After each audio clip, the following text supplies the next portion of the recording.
A gente fica muito feliz de ter vocês aqui para a gente conversar sobre esse tema muito importante. A gente vai falar como família, no tema geral, né?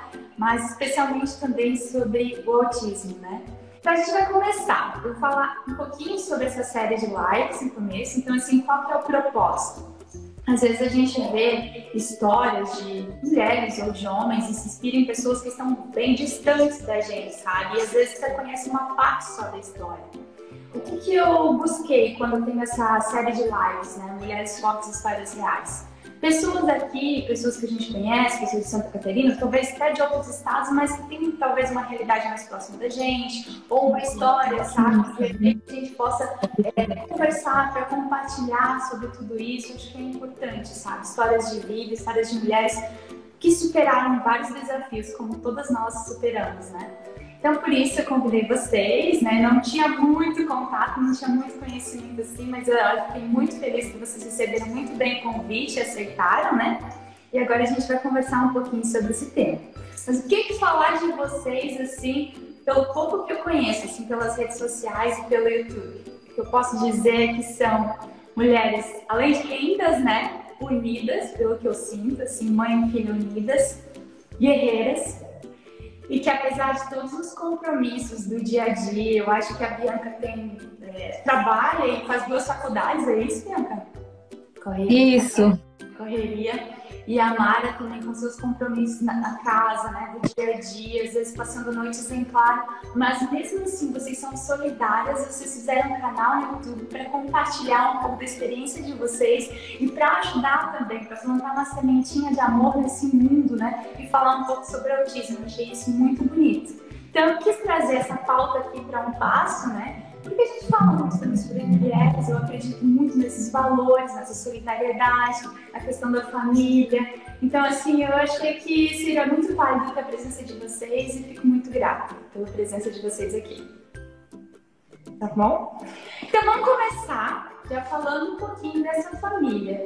Me conta um pouquinho onde vocês moram, como que é o contexto familiar de vocês, como que é composta essa casa, esse lar? Fala um pouquinho de vocês.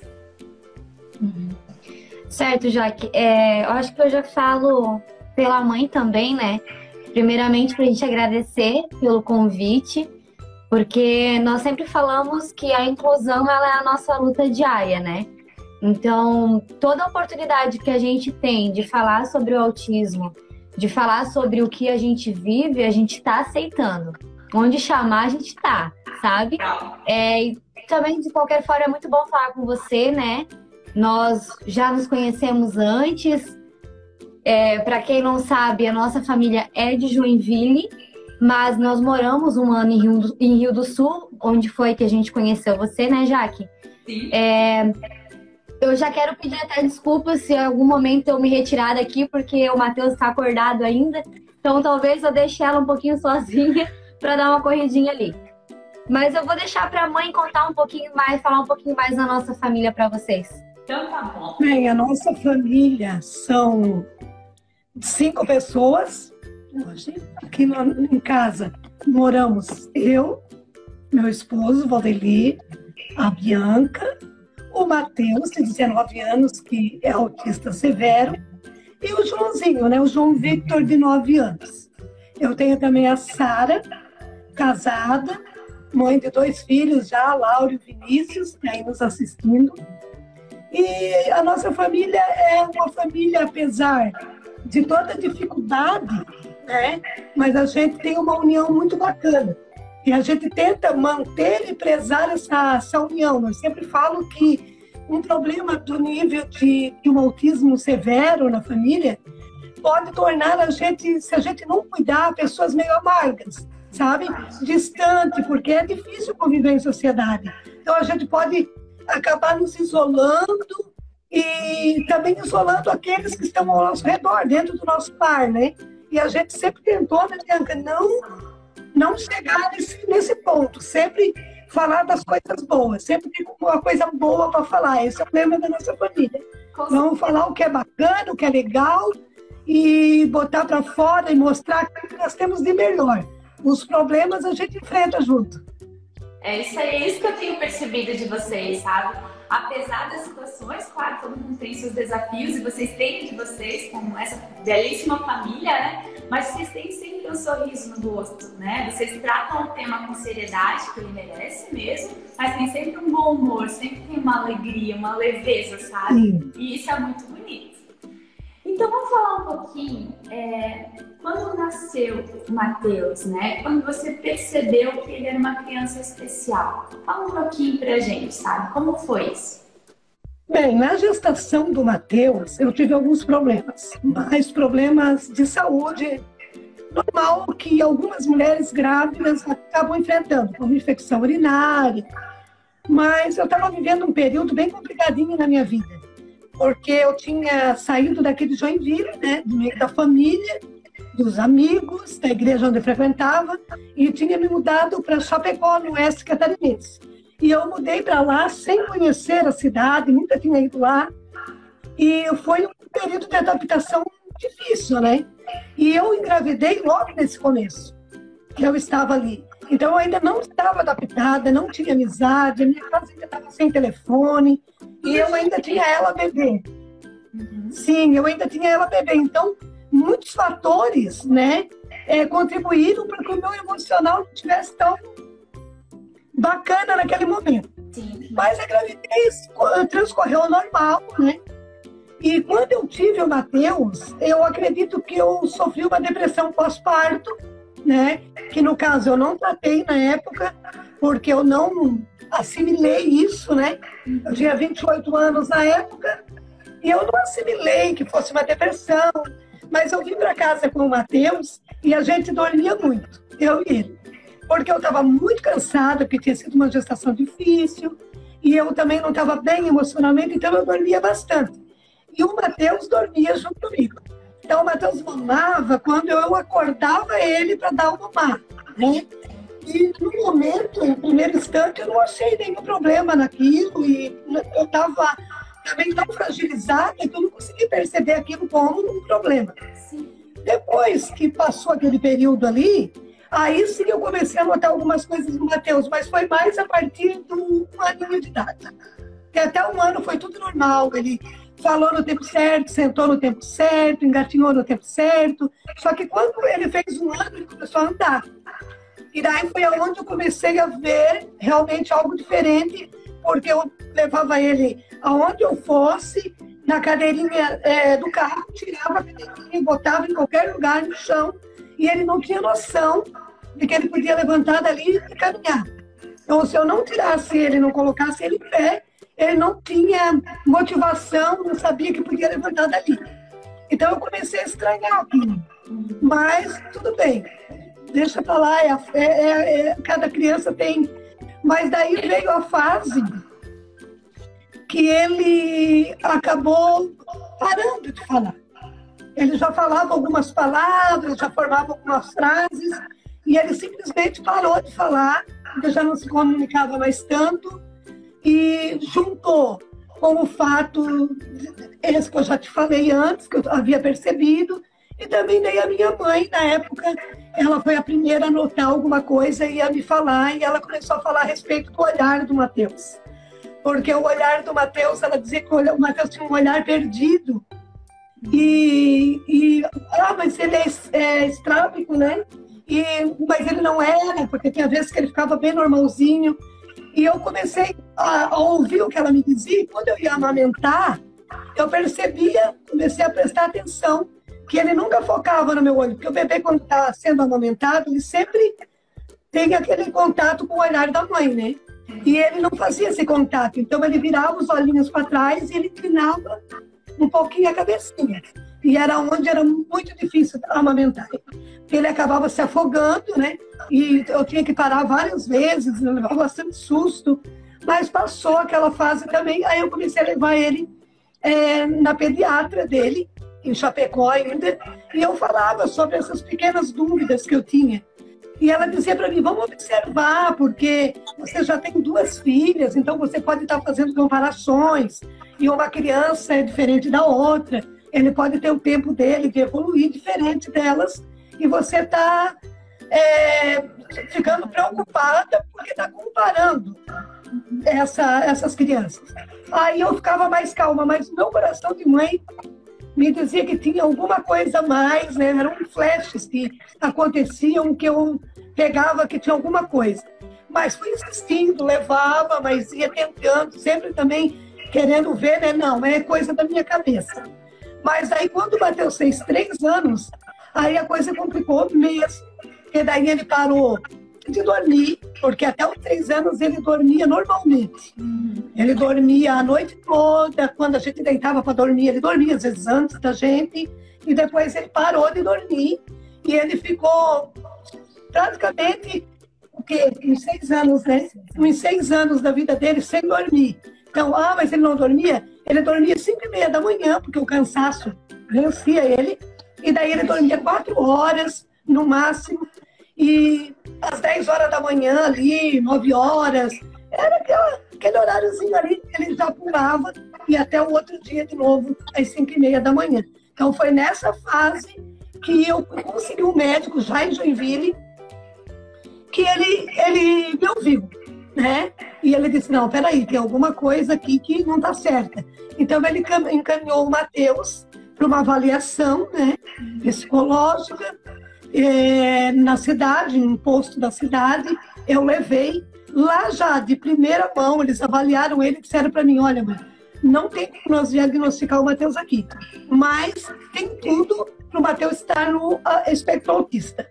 E daí foi um baque, sabe? E daí começou a lida, né, de encaminhar ele para triagem, até que ele foi aceito na PAI, né, e começar todo o tratamento com sono e tudo mais, e veio aquele baque para a família, porque agora a família tinha que aprender, né? Aprender a conviver, aprender o que era o autismo, aprender o que fazer, e foi assim, tudo uma descoberta que de repente caiu de paraquedas na nossa vida e a gente teve que ir atrás e aprender. E essa fase do diagnóstico em si, ela é muito difícil. Por vários aspectos, tanto que a gente sempre fala, os especialistas eles falam, né? Eles comparam essa dor de receber o diagnóstico com a dor do luto, porque é um processo de ter que aceitar, um processo de ter que se adaptar a uma nova situação, porque como a mãe falou, até hoje ainda a gente escuta falar um pouquinho mais do autismo, né? Ainda que pouco, não falamos como deveríamos falar, mas ainda a gente fala. Então, assim, as pessoas, elas caem nesse universo de paraquedas, elas não sabem como agir, sem falar que cada criança, ela é uma criança, tem o seu universo. Então, assim, até você conseguir aceitar e se adaptando a essa nova fase, talvez essa fase de receber o diagnóstico seja uma das mais difíceis, sabe? Então, isso que a gente sente. Tu lembra? Porque tu era... Não. Não, né? Não, eu não lembro. A minha A Sara lembra melhor. A Sara lembra no dia que eu liguei, né? Esses dias ela estava aqui em casa, ela disse que lembra perfeitamente o dia que eu liguei, que eu recebi o diagnóstico, e eu liguei para o pai dela, né? Que ele estava no escritório, então eu liguei para ele e ela estava junto. Que ela tinha saído do colégio e tinha ido para o escritório com ele. Então ela lembra de toda a conversa, de eu ligando, que ele botou no Viva Voz, e eu falei do diagnóstico. Só que ela ainda não tinha uma noção, né? Ela estava com 8 anos, mas ela ainda não... É como eu disse para você, parece que antes do Matheus surgir nas nossas vidas, a gente nunca tinha visto e nem ouvido falar em autista. É isso que a gente procura hoje. Por isso que a gente procura hoje falar tanto e tornar o autismo visível, né? Porque para que outras pessoas não passem pelo que a gente passou, né? Que quanto mais se fala, mais se conhece, mais se aceita, se aprende a respeito. É verdade. Me fala um pouquinho, Mara, como foi a partir daí do teu diagnóstico, né? Quais foram os desafios, né, familiares, na questão da educação, tudo isso, a partir desse diagnóstico, assim? levar, de repente, vocês levaram um fisioterapeuta, vocês levaram para a escola normal, para uma outra tipo de escola? Como que foi, assim? A questão da aprendizagem também, a socialização, a convivência familiar. Você consegue me ouvir? Deu uma travadinha aí, eu vou ver se eu consigo responder tudo certinho. Depois do diagnóstico dele, quando chegou esse diagnóstico, a gente já estava, vamos dizer que, entre aspas, preparado, né? Porque a gente já sabia que... Até fechar, né? Foi um período até mesmo fechar o diagnóstico, saiu o laudo dele. Foi um período grande, um processo grande. A gente mergulhou, eu mergulhei em tudo que era assunto, tudo que eu ouvia. Nós descobrimos. Eu comecei a desconfiar com 1 ano. Com 3 anos saiu o diagnóstico e aos 8 para os 9 saiu o laudo. Então foi uma caminhada bem... Mas aí nesse tempo ele já estava fazendo todas as terapias, já estava sendo tratado desde os 3 anos. E aí eu comecei a buscar informação, tudo que eu ouvia, que eu buscava na internet. E na época, porque são quase 20 anos, né? Então na época foi bem difícil, porque eu não achei nenhum canal, tipo o canal que a gente tem hoje, com pais mesmo, falando e mostrando a realidade. Eu só via do lado dos especialistas. Essa foi um dos motivos que a gente quis fazer o canal e mostrar a realidade, falar como pais, porque tem muito especialista falando, mas é legal, eu queria na época ter ouvido uma família, visto uma família. Você se identifica, né, com a pessoa. Eu me identificasse, sabe? Sim, e principalmente o Matheus, porque a gente sabe que o autismo, ele tem graus, né? Tem o leve, tem o moderado e tem o severo. Então, dentro desses, tem as comorbidades que acompanham, que alguns têm, outros não têm, alguns têm umas, outros não têm, e assim vai. E o Matheus, ele é autista severo e ele tem retardamento severo também. Então, hoje em dia, eu encontrei pessoas que são, dizer, parecidos ou vivem, né? Experiências as semelhantes. As mesmas experiências semelhantes, pelo menos as nossas. Mas eu nunca tinha visto até uns 2 anos atrás, eu nunca tinha conhecido outra família como a nossa, com um autista severo, do grau do nosso, com as comorbidades do nosso. Então a gente fica assim, parece que meio perdido, né? Meio sozinho no mundo, achando... E é tão bom quando você encontra outra pessoa que você pode conversar, que você se identifica, isso é muito bacana. Sem falar que quando você não conhece outra pessoa, quando a gente quando a gente não via ninguém, né? Poxa, a gente não sabia. Quando a gente ia se expor para a sociedade, era aquele baque, porque ninguém tinha conhecimento. Então, o que a gente fazia? A gente se fechava cada vez mais. Por não saber de pessoas com a mesma experiência, a gente se isolava. Só que a gente percebeu no momento de tanto a gente se isolar, isso ia ser tão ruim para nós quanto para o Matheus. E a sociedade, ela nunca estaria preparada para aceitar isso, sabe? Por isso que a gente vamos fazer isso, a gente tem que falar disso, para a gente achar pessoas que passam pela mesma situação, para a gente falar mais sobre isso, porque a sociedade vai ter que entender que o autismo severo tá aí e vai ter que ser aceitado, sabe? Vai ter que aceitar isso de uma maneira ou outra. Eu queria saber se de repente houve muito preconceito também por essa falta de informação lá no início. Vocês se depararam com situações de preconceito? Preconceito. Isso. Eu passei por situações bem constrangedoras de preconceito, na sociedade, nas escolas, né? E na igreja, né? Em todos os ambientes foram um tipo de preconceitos diferentes, mas em todos esses ambientes eu sofri e situações bem difíceis, até bem constrangedoras, né? Teve colégios na época que não aceitaram o Matheus, né? Não se achavam preparados, mas não sabiam explicar. Então, foi uma situação bem difícil ao longo do tempo, foi sim. Eu sei que tem muitos pais que também eu acho que eu deixei a cozinha aberta, por isso que ele está fazendo a festa.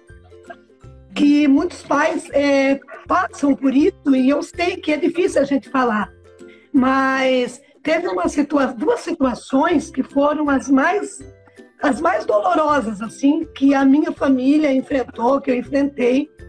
Uma delas foi na cidade de Rio do Sul, né? Quando eu ainda morava em Rio do Sul, e eu levava o Matheus na PAI, que inclusive para mim foi uma das melhores PAIs que o Matheus passou. Não sei agora a equipe de agora, né?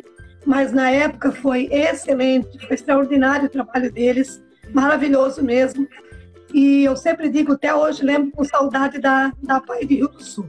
Questão de parabéns, porque é maravilhosa. Não sei se você conhece o trabalho deles, sim, mas vale a pena. É muito bom, ótimo. E na época, o Matheus ainda não tinha vaga para o Matheus no ônibus da PAI. Então, eu tinha que levá-lo e buscá-lo. O meu marido levava e eu buscava ele. E numa dessas volta para casa, ele estava num dia bem agitado, até eu já tinha sido avisada lá na PAI, né, que aquela manhã tinha sido difícil, ele tinha tido umas crises. E a gente estava vindo para casa, mas durante o caminho eu vim cantando com ele, brincando, tentando distrair ele, e ele estava bem. E o Matheus sempre foi difícil de estar em meio de pessoas e na rua, porque realmente é um problema para ele. E a gente vinha caminhando. Quando a gente chegou, você, né, com certeza conhece, né, o hospital regional ali, em frente ao hospital regional, do outro lado da rua, havia 2 guardas municipais. E o Matheus, ele se soltou da minha mão, porque ele sempre gostou, né, de uniforme, de policial, ele gostava muito. E ele soltou da minha mão, eles estavam ali, uniformizados, e ele foi e abraçou um deles. E nessa época ele tinha 9 anos, 8 para 9 anos, e ele abraçou um deles. E ele sempre foi grandão, né, alto, gordinho. Eu era um baita do menino já. E a gente sabe que uma criança nessa idade, neurotípica, não faz isso, né? Não faria isso. Mas ele fez, ele soltou da minha mão e foi e abraçou ele. Só que ele não largava, ele ficou ali abraçado com ele, e ele tentou afastar ele. Quando ele foi tentar afastar, ele teve uma reação de cuspir. Porque eles têm uma reação ao toque, entende? E foi uma situação constrangedora. Na hora que ele empurrou ele, porque ele empurrou com força, assim, né? Botou a mão no peito dele, empurrou, ele reagiu cuspindo. Como o moço era bem mais alto que ele, né? Pegou aqui assim, mas na hora que isso aconteceu, ele deu um soco na cabeça do Matheus. E ele deu um soco por trás, assim, na nuca dele, sabe? E na hora, assim, o meu chão saiu, sabe? Eu engasguei, eu não sabia o que falar, porque eu entendi a reação do rapaz a certo ponto, né? Eu entendi a reação dele e tal, mas depois eu comecei a pensar, nossa, ele é um homem, um guarda municipal, né, formado para lidar com as pessoas, e ele não poderia ter feito isso. Aí na hora eu consegui falar, eu disse para ele, você não podia ter feito isso, ele é uma criança especial. Aí ele falou para mim assim, ele é doente? Eu digo, não, ele não é doente, ele é uma criança com necessidades especiais, ele tem atraso mental. Mas eu acho que já deu para você perceber, porque quantas crianças nessa idade sairiam correndo, né, para abraçar um estranho no meio da rua? Eu disse, mesmo que ele fosse uma criança neurotípica, uma criança perfeita, você como um guarda municipal, você tinha que ter maturidade para repreender, mas não bater. Como você vai bater numa criança? Aí ele disse, não, mas se ele não tivesse problema, seria muita falta de educação. Eu disse, sim, mas a culpa não seria da criança. A culpa seria dos pais, então você teria que olhar para mim e dizer para mim que acionaria o conselho tutelar, porque o meu filho não estava sendo educado da maneira correta. Então, foi uma coisa que eu fui para casa, assim, arrasada, né? Daí eu peguei o nome dele, e eu cheguei em casa, liguei pro meu marido, chorando muito. Ele estava no escritório, que na época ele tinha um escritório de representação do jornal A Notícia. e ele veio para casa na hora e eu fiquei muito fragilizada com a situação mesmo. Aquilo foi uma coisa que pesou. Isso foi numa sexta-feira, eu me lembro que sábado e domingo eu tinha uma viagem e eu vim para casa da minha cunhada em São Francisco.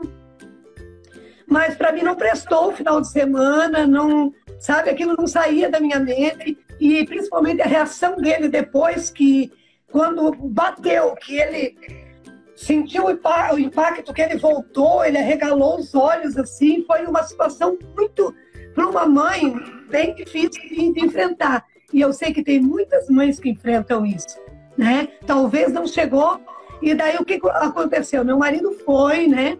O chefe dele me chamou e disse que estava nas mãos do meu marido, que ele podia ser destituído, né, do cargo dele, que a gente não quis aquilo, né? A gente não, senão ele tem, só queremos conversar com ele, que ele possa entender. Perguntamos para ele se ele tinha filhos, ele disse que tinha acabado de nascer a bebê dele, então a gente explicou para ele essa situação, né? Se fosse o caso dele, porque a gente não quer ver o mal das pessoas, a gente só quer que as pessoas também queiram ver o nosso bem. É complicado passar por essa situação, mas a pessoa tem que ter um olhar, né, para entender, para compreender que os pais também enfrentam um momento muito difícil, porque não é fácil, você saber.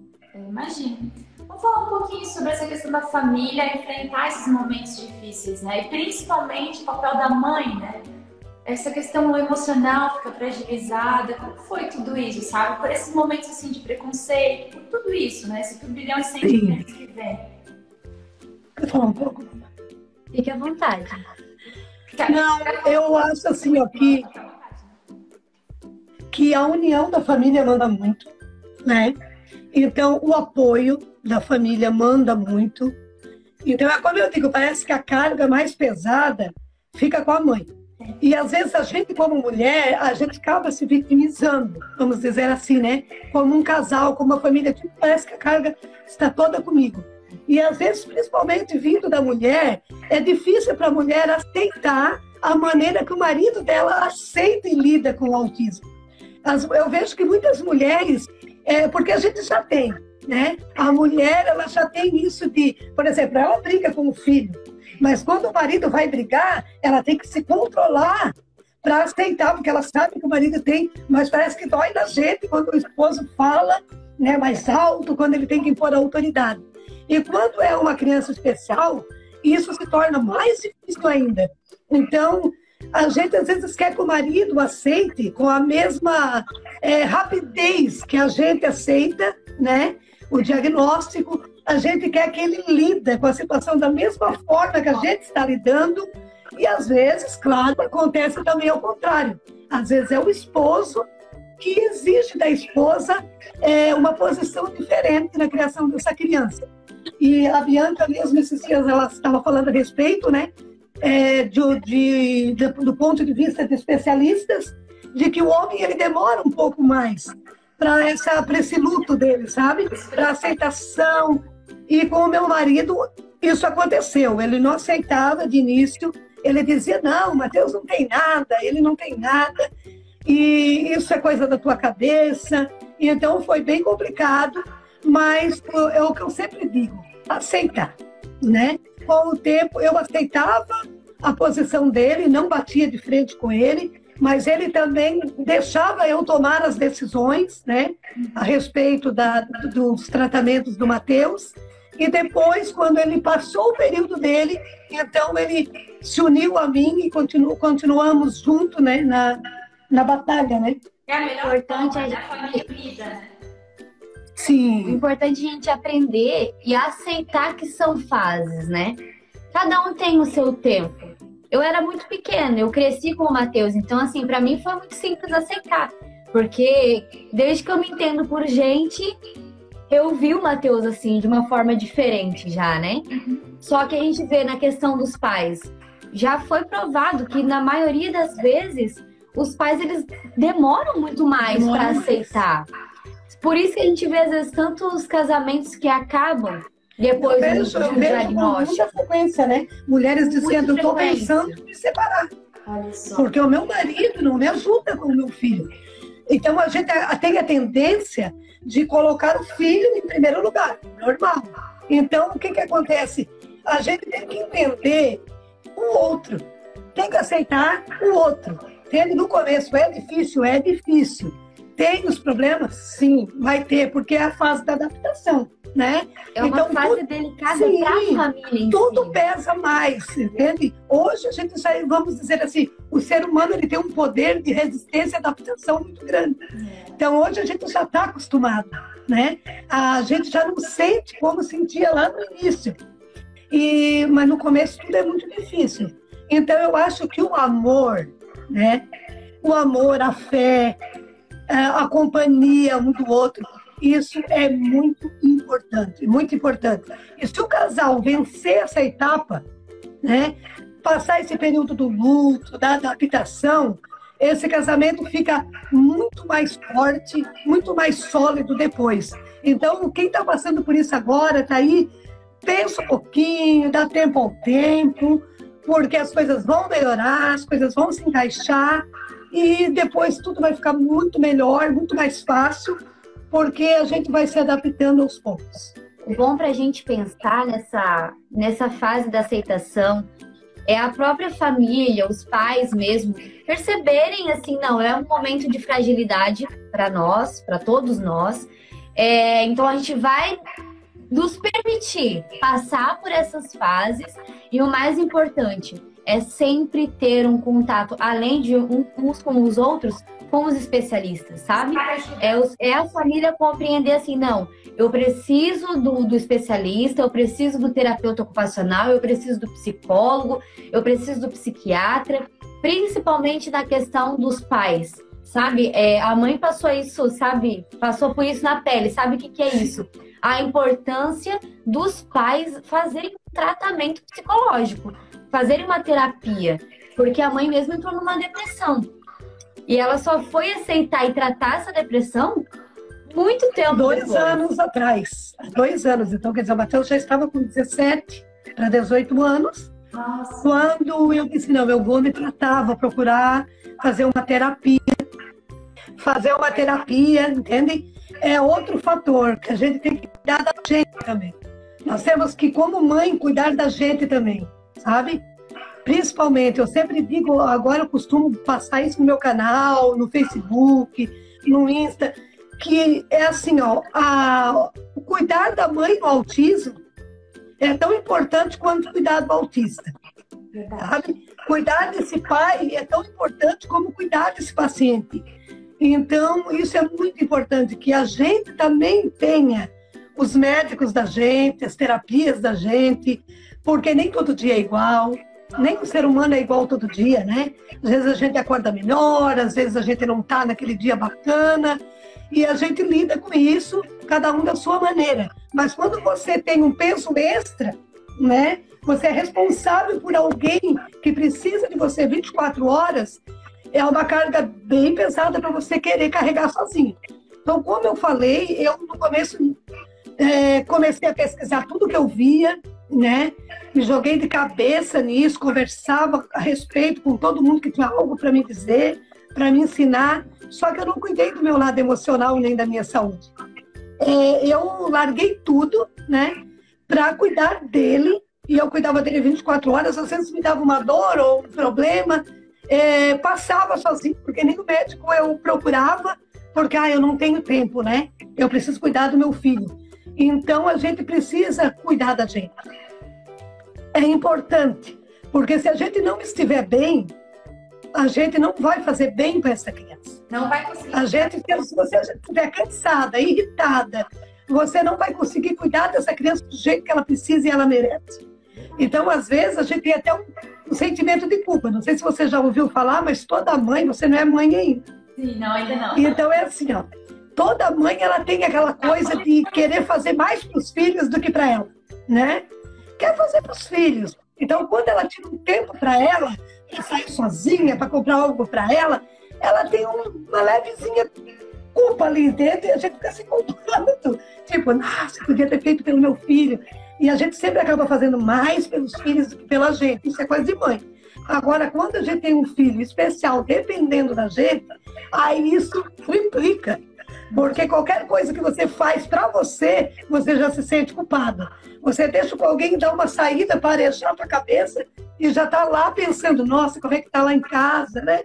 E tudo. Eu fui fazer uma viagem, esses tempos que a Bia pagou uma viagem para mim e me levou. Sofri, hein? Sofri. Foi de surpresa ainda, assim. Primeiro ela pagou para depois me levar. Então foi complicado, mas depois foi tão bom, tão gostoso, aquilo me fez tão bem. Eu só falei pra ela, falou, ó, tá pago, não tem como voltar atrás. E meu marido sabia de tudo, e disse, ah, mas como eu vou dizer, já tá tudo combinado, a Amanda vem pra cá ajudar, e eu vou ficar em casa, vou cuidar dele. Então foi assim, meio empurradinho no começo, mas foi muito legal depois, muito bacana. E tem também aquela cobrança da sociedade, né? Que às vezes você fala, ah, mas você está saindo, mas é seu filho. Verdade. Né? A própria sociedade, né? Ai, você consegue estar aqui, como é que você consegue fazer tal coisa, mas é seu filho? Tipo assim, agora eu aprendi a dizer que a Bia, né? Ela disse, mãe, quando as pessoas falarem assim, diz assim, ó, meu filho tem um pai, meu filho tem um pai, meu filho tem uma irmã, né? Mas então, é uma cobrança. Dividir o tempo, as tarefas, né? Para cada um ter seu espaço. Sim. Autocuidado também, né? As coisas são difíceis, vai até ter aquele equilíbrio, mas a gente aprende, a gente consegue. E se a gente romper, vamos supor, eu tive crise no meu casamento, sim. Tive porque, tipo, eu só dava atenção pro meu filho, né?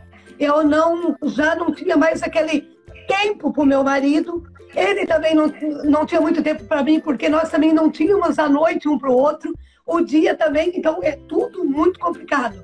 Mas depois que a gente fortaleceu, hoje em dia está mais sólido do que nunca, a gente se entende, né, super bem, a gente se ama muito, e nós temos um casamento e uma família feliz. Então isso que eu quero dizer às pessoas, né, que tudo é possível.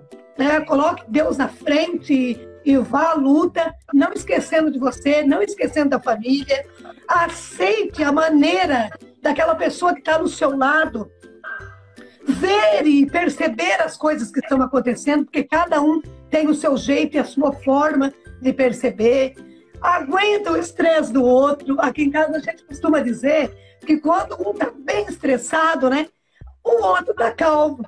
Exato. Então, nós três aqui, nós três damos satisfação. Às vezes o meu esposo está no momento com o Matheus e a gente vê ele falando meio alto, meio nervoso. Uma já sai lá, né? Não, pode ir, descansar, a gente vai cuidar. Então a gente entende. No começo isso às vezes era atrito, né? Era atrito, porque, ó, tu tá falando, tu tá nervoso, tu tá falando muito alto. Então a gente não dava o direito do outro sofrer, do outro se estressar. E a gente acontece. É natural. É natural. Ai, mas é tão linda assim, a história de vocês de superação como família também, né? No relacionamento familiar, no casamento. Sim. Aprendendo a lidar, isso é resiliência também, né? Se adaptando e fortalecendo. Hoje em dia são muito mais fortes, a família fica mais forte, né? Mais unida. E eu fico muito feliz, o tempo passou muito rápido. Nossa, quando o papo é bom assim, ele voa, né? Eu queria só deixar um espaço agora, se você já, nossa, trouxe alguma mensagem. A gente poderia ficar falando horas e horas aqui, muito gostoso esse papo. Mas eu queria deixar para você, para Bianca, para Mara, um espaço para vocês deixarem realmente uma mensagem final para todo mundo que está acompanhando essa live, que ainda vai assistir depois, que vai ficar no GTV. Uma mensagem final para a gente. Pode falar. Eu quero só deixar assim, ó, para todos que estão nos vendo, ouvindo nesse momento, para aqueles que não têm ninguém com autismo, né, que vão chegar a essa live hoje ou depois e procurar saber a respeito, né? Ah, mas eu não tenho ninguém na minha família. Eu vejo muitas pessoas falando isso. Ah, mas eu não tenho ninguém na minha família. Ah, mas eu também não tinha ninguém na minha família, né?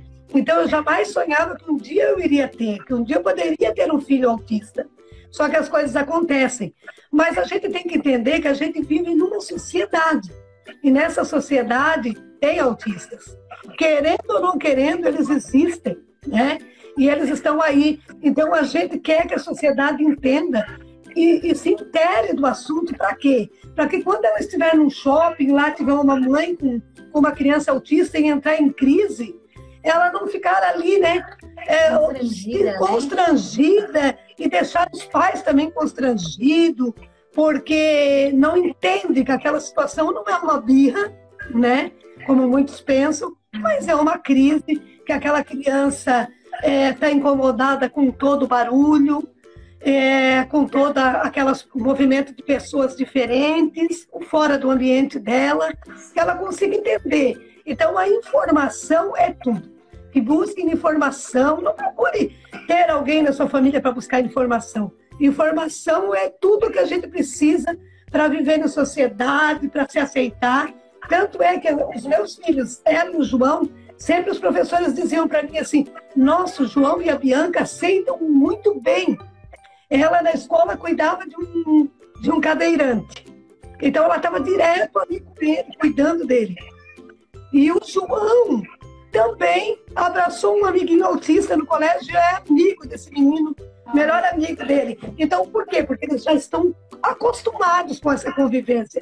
Tudo que a gente conhece, a gente aceita melhor. Tudo que a gente conhece, a gente consegue ver como normal. Agora, quando nós não conhecemos algo, é difícil para nós aceitar. O ser humano não consegue aceitar tão fácil assim.